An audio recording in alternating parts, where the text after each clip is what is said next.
Bonjour et bienvenue sur l'expressiontopcom.fr, le portail de la communication et du management.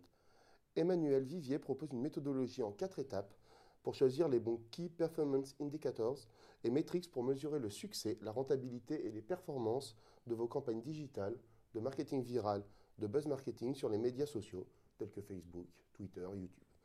Pour nous parler de ce ROI, nous recevons Emmanuel Vivier, spécialiste des médias sociaux. Bonjour. Bonjour. Alors, avant de nous présenter un peu votre solution et votre méthodologie, est-ce que vous pourriez nous faire une petite présentation de vous? Alors oui, donc après un passage chez BBDO, en fait j'ai cofondé et co-géré une agence digitale et social media qui s'appelle Vanxon, qui compte aujourd'hui un peu plus d'une centaine de personnes entre Luxembourg, Paris et Genève, qui accompagne, enfin en tout cas qui a accompagné essentiellement des grandes marques type L'Oréal, Chanel, Sony et pas mal d'autres marques. Et depuis mars, donc j'ai quitté mes fonctions dans cette structure pour remonter une nouvelle entité en charge d'accompagnement vraiment stratégique et de formation au digital des grandes marques et des agences. Donc vraiment les aider à se réorganiser, à repenser leur modèle, à mettre en place les bonnes méthodologies, les bons savoirs pour pouvoir mieux travailler avec les agences, pourquoi pas, et en tout cas faire des dispositifs un peu plus efficaces. Alors, c'est quoi l'intérêt d'aller mesurer le ROI des réseaux sociaux? Alors je pense qu'il y a beaucoup de fantasmes et beaucoup de peur, puisqu'on passe quand même d'une communication qui était assez bien maîtrisée sur les médias qu'on achetait, à finalement un espace communautaire où les gens, il y a beaucoup de gens, peuvent se permettre de répondre. Donc finalement, la difficulté pour beaucoup de marques, c'est de se sentir obligé de devoir y aller sans forcément très bien comprendre comment y aller. Et évidemment, si on ne mesure pas finalement le retour sur investissement ou la performance des actions qu'on peut y mener, assez rapidement on va dépenser beaucoup d'argent sans forcément avoir beaucoup d'efficacité. On va peut-être même avoir l'impression que ça ne marche pas, alors que honnêtement il y a énormément de succès, mais effectivement il va falloir avoir de quoi piloter ces actions sur le web et le web social. Alors, comment ça fonctionne? C'est quoi ces 4 étapes? Alors, comment ça fonctionne? Déjà, je pense qu'il y a un besoin de beaucoup de bon sens. C'est-à-dire que souvent, il y a une approche par les outils de la part des annonceurs. C'est on empile Twitter, Facebook. On a l'impression que si on a ouvert des comptes sur toutes les plateformes, finalement, on fait du social media et finalement, on ne fait que de faire du 1.0 sur les médias sociaux. Et je pense qu'il faut vraiment comprendre qu'il ne faut pas le voir comme un nouveau canal, mais que c'est une nouvelle façon d'avoir une relation avec le consommateur.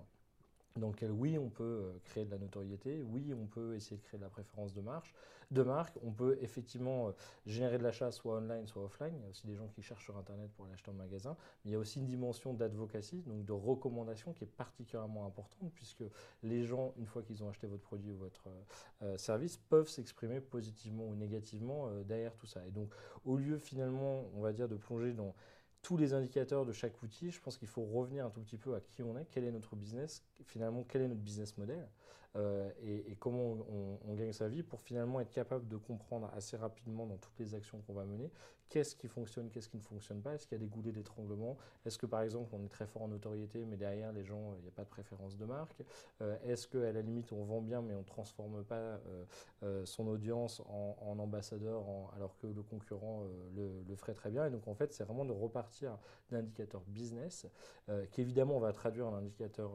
digitaux plus que d'empiler plein de rapports avec plein d'outils d'analytics que souvent les marques ou les agences n'ont pas vraiment le temps de lire et dont ils ne font finalement pas grand-chose.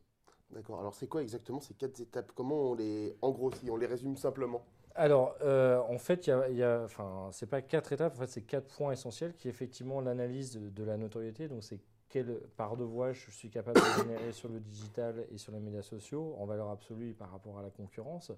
Quel est le coût d'acquisition finalement? Je vais chercher à attirer l'attention, à attirer du trafic sur mon site, à quel prix je vais le payer. Il y a effectivement toute la phase, on va dire, de considération et d'engagement. J'ai fait venir les gens sur mon site. Avant, à la limite, c'était un site plaquette, ils découvraient mon offre et ils partaient. Là, on est beaucoup plus dans une logique d'engagement communautaire. Donc, faut que je donne envie aux gens de passer du temps, de revenir, on va dire, d'interagir avec mon contenu, de voter, de liker, de commenter. Donc, si finalement j'ai juste des gens qui viennent et qui ne s'engagent pas, je n'ai pas vraiment créé de dimension ni de préférence ni d'interaction. Il va y avoir toute la partie effectivement d'achat. Donc là aussi, aujourd'hui, on oublie oublie que via le web, on peut faire du sur-mesure, on peut customiser un produit, donc il y a énormément de choses. Ou à l'inverse, dans le point de vente, il y a énormément de choses qu'on peut digitaliser. On peut mieux connaître via du CRM ou du social CRM les clients qui viennent dans son magasin. On peut utiliser des écrans interactifs. Enfin, on peut à la limite même liker un produit dans la vraie vie et motiver les gens qui vont acheter sur un site e-commerce et le faire savoir à leur audience. Et effectivement, on va arriver ensuite sur toute la logique de recommandation, où là on s'aperçoit que si effectivement on arrive déjà à motiver les gens à recommander, ou que les gens qui sont déjà fans, on arrive à leur donner les bons outils, on va dire, à mesurer et à accélérer la recommandation par ces personnes-là, bah, finalement on arrive à démultiplier son marketing. C'est pas le tout de vendre une fois à une personne. Si cette personne à la limite recommande à 10 personnes derrière, on voit qu'on peut avoir un retour sur investissement bien meilleur.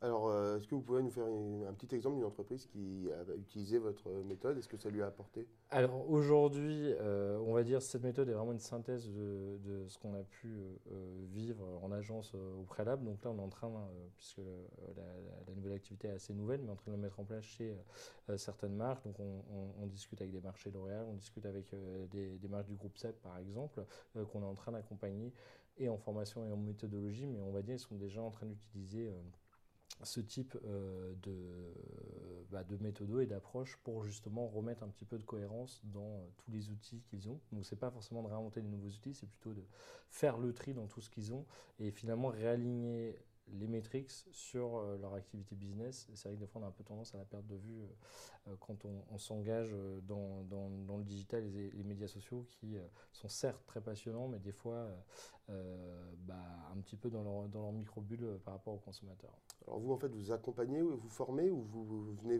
avec une solution clé en main et vous analysez? Alors, on fait les deux. On va former les équipes, on va leur donner un certain nombre de méthodologies. Et dans certains cas, on va les aider à l'implémentation, à la sélection des outils, on va dire au filtrage des outils qu'ils ont déjà, parce que l'idée, c'est pas de faire table rase de tout ce qui existe, c'est plutôt de faire le tri, de prioriser, de synthétiser et à la limite les aider à trouver les bonnes solutions techniques en termes de tableau de bord pour pouvoir intégrer ces métriques. Pourquoi pas les avoir en quasi live directement intégrés pour le directeur marketing. Alors, les choses évoluent très vite. Comment, là, vous lancez, les médias sociaux, ça explose de plus en plus. On n'arrête pas de le dire, mais enfin, il y a le mobile, il y a énormément de choses. Comment vous voyez évoluer votre méthodologie à court terme? Alors déjà, oui, il y a plein de choses, mais en même temps, si on regarde Facebook, ça fait quand même plusieurs années que c'est là, Twitter aussi. Donc, enfin, je pense qu'il y a toujours le moment où ça explose dans les médias. Et si on est un peu curieux, on a quand même bien eu le temps. Enfin, ça doit faire 6 ans qu'on a commencé à faire j'avais fait des opérations blogueurs ou du communautaire. Il y avait déjà les forums. Enfin, on oublie des fois un tout petit peu ce qui existait avant, mais qui était déjà dans ces logiques-là. Non, je pense à partir du moment où on est bien focus sur les activités business du client.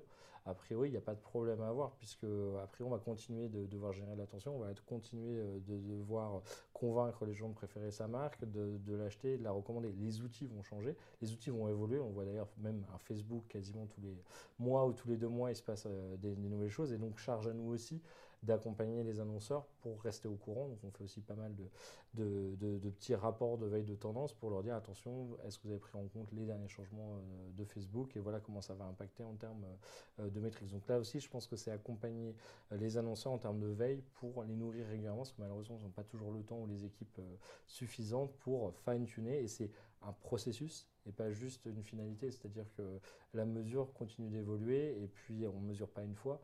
L'idée, c'est de mesurer dans le temps. Donc à la fois essayer d'optimiser sur base de ces mesures ce qu'on fait et en même temps optimiser les mesures elles-mêmes et les outils, puisque plus on va dire approfondir les choses, plus on va se permettre d'arriver à un niveau de mesure sophistiqué. Ça ne sert à rien dès le début d'arriver de mesurer les micro-détails quand on s'aperçoit que finalement les éléments principaux ne sont pas forcément bien maîtrisés. Donc c'est remettre de l'ordre dans la communication digitale afin d'avoir une mesure efficace. Voilà, et prioriser et surtout aider les annonceurs à prioriser, parce que c'est vrai qu'on des fois, on a envie de faire le dernier truc, le dernier QR code, alors qu'on voit réellement aujourd'hui, par exemple, ça ne transforme pas du tout.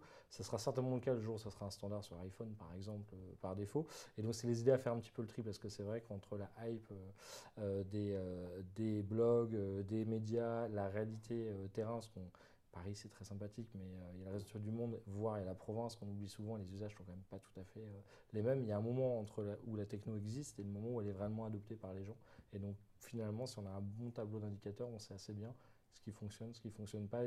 On peut plus tout faire, donc quoi choisir? Et je pense que le mot choisir est vraiment important. D'accord, merci d'être venu répondre à nos questions. Merci.